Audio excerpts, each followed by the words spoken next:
Well, I love being in Sweden. I've been working here on and off now for about maybe 6 or 7 years.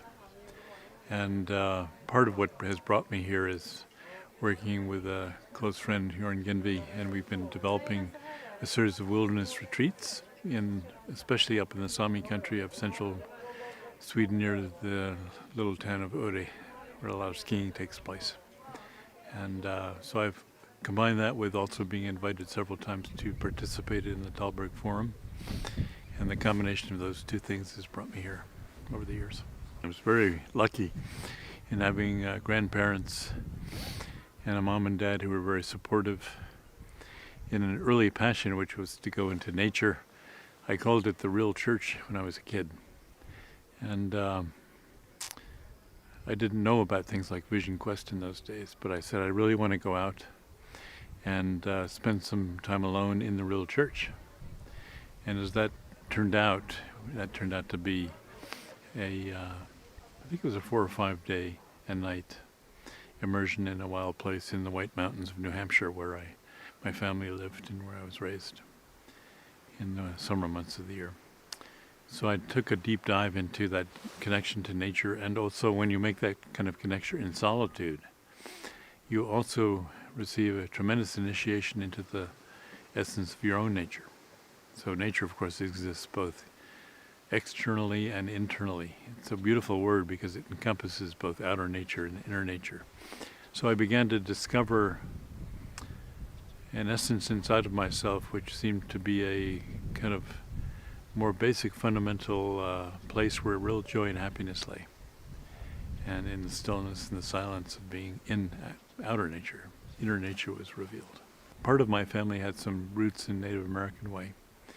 And even though we lost most of the contact with those roots, they were very much there when I was a kid growing up with my grandparents, who was very, very present. We used to call my grandfather the chief. But one thing that I remember is that he explained to me that in the Native American way, every young person sometime between the age of 12 and 18 or 20 would go out into nature and be alone and go into, who am I? Why am I here? What is the purpose of this life? And these very core questions, what's life all about? And so they would, in a sense, cry out for the vision of these very deep universal truths. And usually they would receive some form of answer. And based on the answer, that gave them the path for their life. They often were given a name that fit the path that they would take in this lifetime.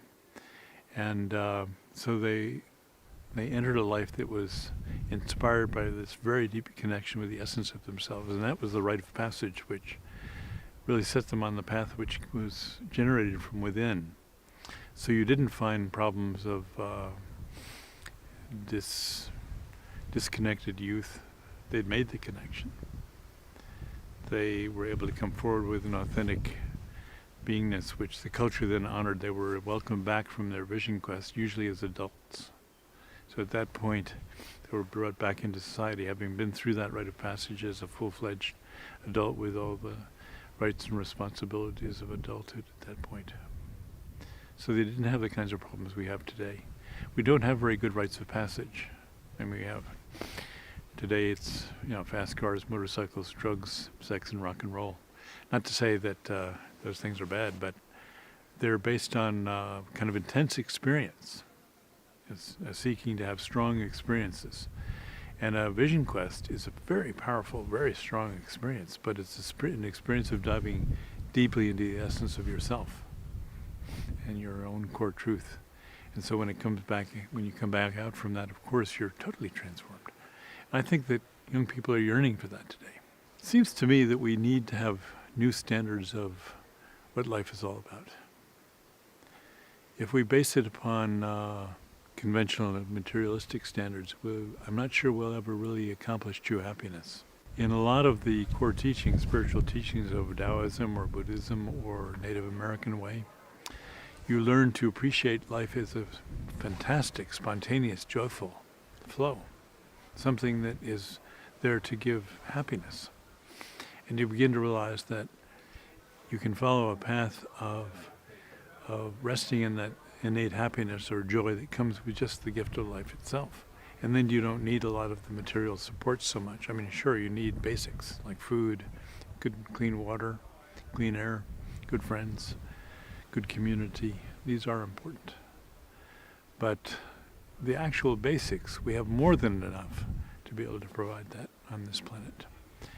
When it comes down to the things that truly provide happiness, that really comes from the cultivation of this connection with the basic experience of life itself and really appreciating that.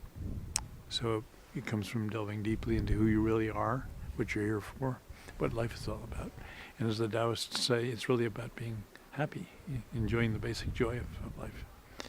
And we don't have much training about discovering the fundamental joy of being alive. If we had that, we wouldn't be quite so clingy about all the things we think we need to be happy. For me, mindfulness, if you look at the word, it's the mind being full. But what kind of mind? To me, that's the mind of the real mind, the true mind, which is the true nature, which is the true fundamental basic consciousness or awareness that underlies the base of all form and all existence. And of course, each one of us shares that in common. There's not a single one of us as individual humans or plants and birds and animals all share the same fundamental base. So it's an opportunity to connect with that base, pure awareness or pure consciousness at a fundamental level, and to learn how to, in a sense, train the mind to really rest in that. So mindfulness is allowing the mind to rest in the experience of being completely present and relaxed with what's arising in the now, in the field of pure awareness. So whatever form aspect is arising has come up as a pure creation of the moment, a unique creation that will never happen again and never has happened before. And when you realize that, you're truly mindful. So I think it's a beautiful idea, mind house, that which houses the awareness, that which houses consciousness, that which houses the mind in the big sense of the mind. That's a rare thing. It's great. So in that spirit, if we are able to take an opportunity like you're providing here to explore the different pathways and principles that allow us to begin to deepen into a connection or a recognition of our basic true being, then you can begin to practice bringing that back into the city and into the office and back with family and loved ones. But it's easier to start in a beautiful, inspiring, natural place that has some very special qualities.